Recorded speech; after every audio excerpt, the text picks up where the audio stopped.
Hi viewers, welcome to my channel. একটা গুরুত্বপূর্ণ update, শিক্ষক নিয়োগ মামলায় ফের সুপ্রিম কোর্টে বড় জয় রাজ্য সরকারের। মুখ খুললেন শিক্ষামন্ত্রী ব্রাত্য বসু।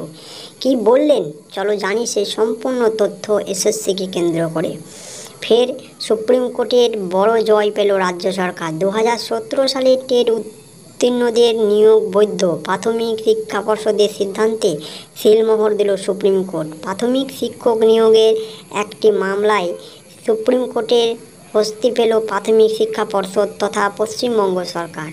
বৃহস্পতিবার বিচারপতি হর্ষিকেশ রায় এবং বিচারপতি প্রশান্ত কুমার মিশ্রের বেঞ্চ জানিয়ে দিল, প্রাথমিক শিক্ষা পর্ষদের সিদ্ধান্ত ঠিক ছিল। আগের নিয়োগ প্রক্রিয়ায় ফাঁকা পড়ে থাকা পদে 2017 সালের টেট উত্তীর্ণ কোনো ভুল করেনি রাজ্য সরকার।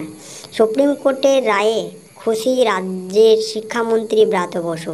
এই নিয়ে টুইট করেছেন মাননীয় শিক্ষামন্ত্রী।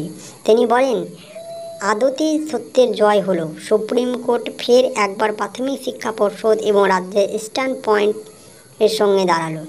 প্রাথমিক শিক্ষক নিয়োগ প্রক্রিয়ায় সিঙ্গেল বেঞ্চের নির্দেশ খারিজ হয়ে গেল। সত্য আর একবার মিথ্যাকে হারিয়ে দিল। প্রমাণ হলো নিয়োগ নিয়ে রাজ্যের সিদ্ধান্তে কোনো ভুল ছিল না বলে উল্লেখ করা যাচ্ছে। 2014 সালে টেট উত্তীর্ণ হওয়া সত্ত্বেও যারা চাকরি পাননি তাদের নিয়োগ প্রক্রিয়ায় ফের শুরু হয় 2020 সালে।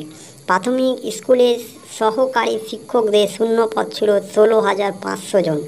যোগ্যতার ভিত্তিতে নিয়োগ হয় 12,571 জন। নিয়োগের পরও 3,929টি পদ খালি পড়েছিল। 2017 সালের ফের টেট আয়োজিত হয়। সেই পরীক্ষায় উত্তীর্ণদের নিয়োগ প্রক্রিয়া পর্ষদ শুরু করে 2022 সালে। সেই সময় রাজ্য 11,765টি শূন্যপদ পূরণের সিদ্ধান্ত নেয়।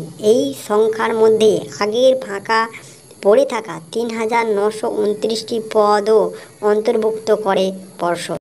এই সিদ্ধান্তের বিরোধিতায় মামলা হয় কলকাতা হাইকোর্টে। তৎকালীন বিচারপতি অভিজিৎ গঙ্গোপাধ্যায় নির্দেশ দেন, ফাঁকা পড়ে থাকা ওই 3,929টি পদে 2014 সালের টেট উত্তীর্ণদের নিতে হবে। ডিভিশন বেঞ্চ একই রায় দেয়।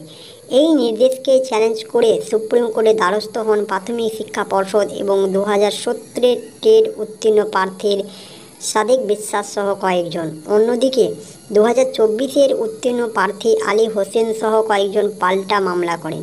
বৃহস্পতিবার শুনানিতে পর্ষদের পক্ষে আইনজীবী জয়দীপ গুপ্ত এবং কুণাল চট্টোপাধ্যায় সওয়াল করেন, নিয়োগ বিধি মোতাবেক একটি প্যানেলে মেয়াদ শেষ হয়ে যাওয়ার পরও তা থেকে কাউকে নিয়োগ করা যায় না।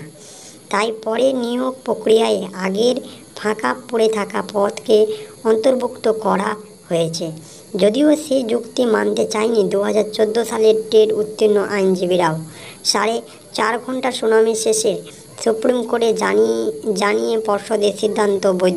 শিক্ষক নিয়োগ দুর্নীতির ক্ষেত্র দিয়েই একের পর এক কিন্তু দাবি উঠে আসছে 2017-14 থেকে শুরু করে 2022 পর্যন্ত। দেখা যাক কী তথ্য আরও পাওয়া যাচ্ছে। সেই সম্পূর্ণ তথ্য নিয়ে আসবো তোমাদের সামনে।